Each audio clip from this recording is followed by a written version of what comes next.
Good morning friends, मैं आपका अपने YouTube channel RS math science पर आपका स्वागत करता हूं। आज हम पढ़ने जा रहे हैं एक्सरसाइज 8.2 का क्वेश्चन नंबर 2 के जो 4 पार्ट हैं वो पढ़ेंगे और उसके जो नेक्स्ट क्वेश्चन वो भी करेंगे। तो इसके अंदर क्या कह रहा है, जो क्वेश्चन नंबर 2 के अंदर choose the correct option and justify your answer. ठीक है भाई, आपने यहाँ पर वैल्यू रखने के बाद आपने ये करना है कि ऑप्शन दिए होंगे, क्योंकि ये HBSE हो या CBSE हो इसमें जरूर आते हैं। ठीक है, तो आपने पहले यहाँ पर वैल्यू पुट करनी पड़ेगी, पुट करके देखनी पड़ेगी ये साइन 60 की वैल्यू या cos 60 की या tan 60 का साइन 30। पहले हम इसकी वैल्यू रखते हैं। तो देखो आपको पता है कि 2, क्योंकि फर्स्ट पार्ट ही सोल्व कर रहे हैं ना, 2 मल्टीप्लाई tan 30 की वैल्यू क्या होती है, tan 30 की वैल्यू होती है 1/√3 होती है। ठीक है, और नीचे 1 प्लस में tan 30 का स्केयर की स्केयर करोगे तो 1 का स्केयर और √3 का स्केयर करना पड़ेगा आपने। यहाँ तक बात ठीक है। ऊपर वाली वैल्यू 2/√3 आ गई आपके पास, और नीचे वाली 1 प्लस 1 का स्केयर 1 और √3 का स्केयर करोगे, √3 का स्केयर करना है तो पूरा 3 हो जाएगा। नीचे एलसीएम लेना पड़ेगा आपने। ऊपर वाली वैल्यू तो ऐसे कैसे 2/√3 आ गई, नीचे वाली का एलसीएम लिया, 1 की मल्टीप्लाई 3 के साथ 3 और 3 की मल्टीप्लाई इसके साथ और 1 की मल्टीप्लाई 1 के साथ, तो आपके पास 2√3 आ गया। और यहाँ से क्या बना, ये 4/3 आ गया।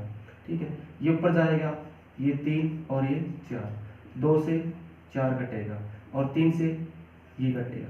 तो इसने क्या कर दिया, इसको ऑफ कर दिया ना, तो ऊपर क्या बचा, ऊपर तो √3 तो बचा है और नीचे 2 बचा है। तो √3/2 किस वैल्यू होती है, साइन 60 की वैल्यू क्या होती है, यही होती है। cos 60 की वैल्यू होती नहीं है, क्योंकि cos 60 की वैल्यू 1/2 होती है और tan 60 की वैल्यू होती है √3 और साइन 30 की वैल्यू होती है 1/2। तो बचा क्या, क्या बच गया आपके पास, √3 किसकी वैल्यू होती है, साइन 60 की वैल्यू होती है। तो आपका आंसर करेक्ट है ए। ठीक है, अब हम इस पे चलते हैं। ये बात आगे समझ में, क्योंकि आप ये हाफ आवर ने फुल आवर काटा तो हाफ आवर तो बची 2 1 जा 2 और 2 2 जा 4, यहाँ से 3√2 आ गया। अब हम इसका सेकंड पार्ट सोल्व करने जा रहे हैं। तो सेकंड पार्ट क्या है, सेकंड पार्ट के अंदर क्या वैल्यू दे रहा है वो 1 माइनस में डायरेक्ट वैल्यू पुट कर लेते हैं 1 और tan 45 का स्केयर, यानी tan 45 की वैल्यू कितनी है 1 का स्केयर 1। ठीक है, नीचे 1 प्लस में tan 45 की वैल्यू 1 का स्केयर, आपको होता है 1 का 1 और 1 की पावर 1 और 1 प्लस 1 का स्केयर 1 ही होगा।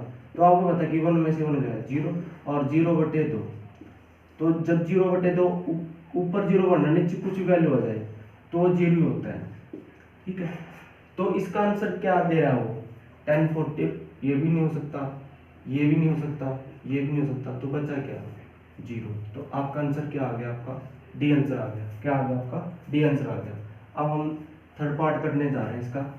थर्ड पार्ट के अंदर देखते हैं क्या, थर्ड पार्ट के अंदर क्या कह रहा है वो, कि जी sin 2a, क्या कह रहा है वो, sin 2a इजिकल टू में 2 sin ऑफ a है। ये थर्ड पार्ट है इसका, कि इसकी वैल्यू 0 रखें, कि वो कह रहा है कि व्हाट इज इट ट्रू, ये दोनों इक्वल हो जाएं। a की वैल्यू क्या रखें, कि ये साइड भी और ये साइड भी, कि लेफ्ट हैंड साइड भी और राइट हैंड साइड भी हमारी इक्वल हो जाए। कि क्या वैल्यू रखें, किसकी जगह, a के स्थान पर। तो पहले हम वैल्यू 0 ही रख लेते हैं, 0 रखते हैं। तो आपको पता है कि sin 2 0 और 2 sin ऑफ 0। ठीक है, तो आप इसको क्या लिखोगे, sin 0 लिखोगे, क्योंकि डिग्री है ये, क्योंकि डिग्री है ना। तो आपको पता है क्या हो जाएगी, sin 0 और 2 sin 0 डिग्री। तो आपको पता है कि sin 0 डिग्री पर क्या होता है, 0 होता है, और ये भी 0 होता है। तो 2 के साथ 0 की मल्टीप्लाई तो 0। तो आपको पहले ऑप्शन से ही पता चल गया कि इसके जवाब को हम क्या रखेंगे, मतलब a के स्थान पर क्या रखेंगे, 0 डिग्री रखेंगे। क्यों, आपने देखा यहाँ पर 0 लिखा, तो इसे करोगे तो कितना आ गया, sin 0 डिग्री, और sin 0 डिग्री की वैल्यू क्या होती है 0, और sin 0 डिग्री की, क्योंकि ये डिग्री है, ये मैंने ऐसे लिखना था। ठीक है, तो यहाँ भी 0 आ गया और 2 इसके साथ मल्टीप्लाई करोगे 0। तो आपको पता चल गया कि हम एक ही जगह 0 डिग्री रखने पर हमारा ये लेफ्ट हैंड साइड और राइट हैंड साइड की इक्वल आ जाती है। अब हम क्वेश्चन नंबर 4 करने जा रहे हैं।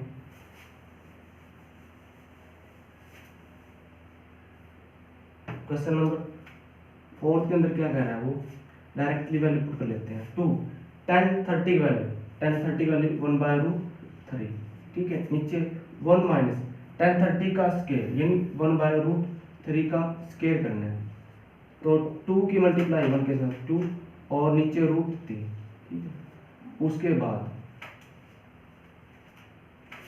इसकी आप मल्टीप्लाई करोगे, कितना हो गया आपके पास 1 का, ऐसे कैसे 1 का स्केयर 1 और √3 का स्केयर पूरा 3 आ गया। यहाँ से आपने एलसीएम लेते हैं, ऊपर वाले वाले तो ऐसे कैसे लिख लीजिए आप, नीचे 1 अपने 1 में से 1/3 घटाना है, तो आपने 1 और 3 की मल्टीप्लाई 3 मल्टीप्लाई 3 के साथ 3 आ गया और 1 की मल्टीप्लाई 1 के साथ। तो यहाँ से आप क्या लिख सकते हो 2√3 और ऊपर 3 और 3 में से 1 गया 2 नीचे, तो यहाँ से ये वैल्यू कटी।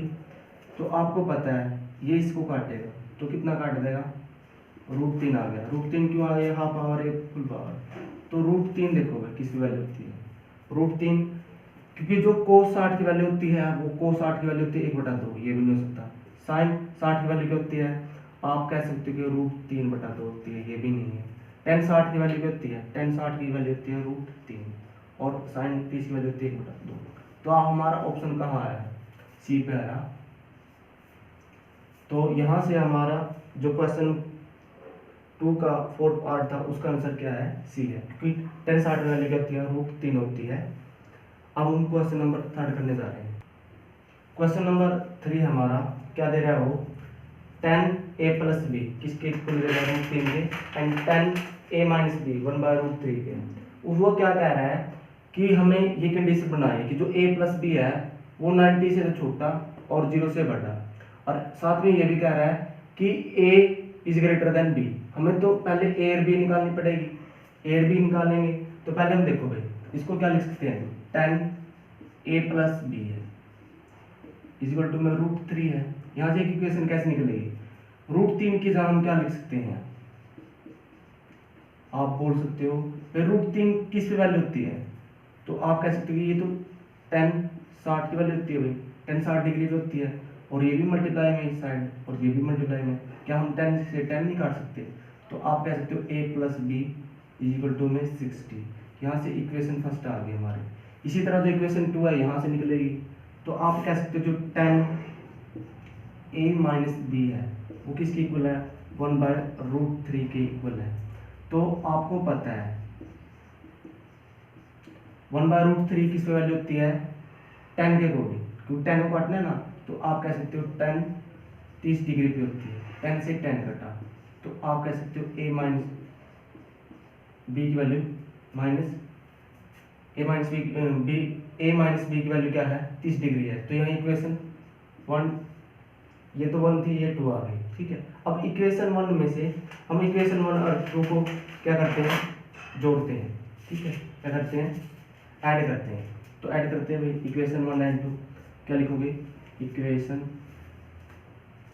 1 एंड 2, तो जोड़ो फिर a plus B is equal to में 60 इक्वेशन 1 है, और a minus B is equal to 30।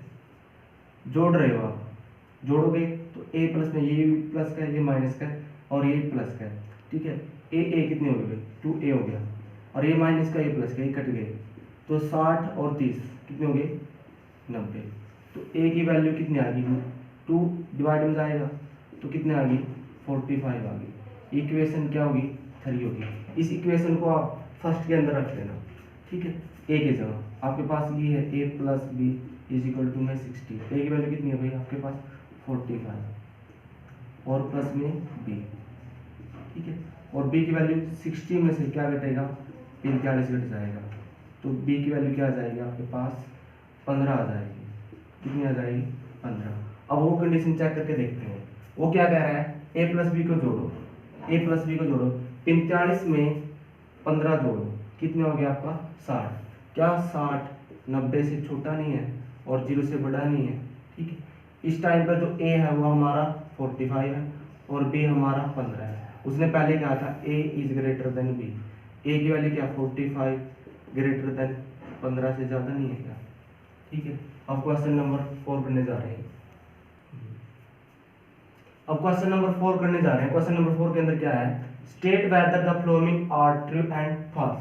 तो क्वेश्चन नंबर 4 के फर्स्ट पार्ट के अंदर क्या कह रहा है, साइन ए प्लस बी का फॉर्मूला ये है, ए प्लस बी का साइन ए साइन बी, तो ये गलत है। कैसे बोलता है, साइन ए कोस बी, कोस ए कोस बी साइन ए के रूप में खुलता है, ठीक है। तो ये क्वेश्चन क्या है, फॉल्स है, क्योंकि कभी भी ऐसा फॉर्मूला नहीं खुलता साइन ए प्लस बी का साइन ए साइन बी के रूप में, ठीक है। The value of sine theta is increasing as theta increase, तो जो साइन थीटा की वैल्यू इंक्रीज होती है जैसे हम थीटा को इंक्रीज करते हैं, तो ये बात क्या है, ट्रू है। क्या है, ट्रू है। ट्रू क्यों है, क्योंकि आप देखो ये जो साइन 0 डिग्री पे वैल्यू करती है 0, और जो साइन 90 पे देखो साइन 90 वैल्यू 1 है, मतलब आप पहले थीटा 0 लिखते हो फिर 90 लिखते हो, तो आपकी वैल्यू इंक्रीज हो रही है, तो इस कारण ये क्या है, ट्रू है। फिर आता है value of cos theta is increasing as theta is decreasing, ये बात क्या है, फॉल्स है। क्यों फॉल्स है भाई, क्योंकि आप कह सकते हो देखो कोस 0 डिग्री पे तो वैल्यू क्या आती है 1 और कोस 90 पे वैल्यू आती है 0, तो ये दोनों बात सिद्ध कर देती हैं कि जो कोस थीटा की वैल्यू यदि थीटा इंक्रीज करें तो इंक्रीज नहीं होती बल्कि डिक्रीज होती है, तो ये बात क्या है, फॉल्स है, क्योंकि कोस 0 डिग्री पर वैल्यू 1 होती है और कोस 90 वैल्यू 0 होती है, ठीक है। जब हम अब चलते हैं क्वेश्चन नंबर 4 के फोर्थ पार्ट पर, जो साइन थीटा और cos theta for all value of theta. भाई साइन थीटा और कोस थीटा की वैल्यू कौन सी, हर थीटा की वैल्यू पे सेम होती है। हम कह सकते हैं जो साइन 45 है और कोस 45 उस वैल्यू तो सेम रहती है, क्योंकि साइन 45 की वैल्यू कितनी है 1/√2 और 1/√2, लेकिन हम साइन 30 पे और कोस 30 पे वैल्यू चेक करें, इस वैल्यू कितनी है 1/2 और इस पे √3/2 होती है, तो ये बात गलत होगी ना, तो इसको हम गलत है तो क्या है, फॉल्स है, ठीक है। और कहते हैं कि cot A is not defined for value of theta is 0, क्योंकि आपको पता है ये कोट किस साथ जाएगा, 10 पे जाएगा, 10 के साथ जाएगा, तो आपको पता है जो 10 0 डिग्री पर वैल्यू होती है 0, और कोट पे क्या होगी भाई, यही थीटा लेना पड़ जाए, तो 1/0 हो जाएगी, और 1/0 की क्या कह सकते हैं, इन्फिनिटी कहते हैं, तो ये बात क्या है कि नॉट डिफाइंड का क्या मतलब है भाई, इन्फिनिटी, ठीक है। तो ये बात क्या है, ट्रू है। तो आशा करते हो कि आपको वीडियो पसंद आएगी। यदि आपको वीडियो पसंद आए please like subscribe my channel.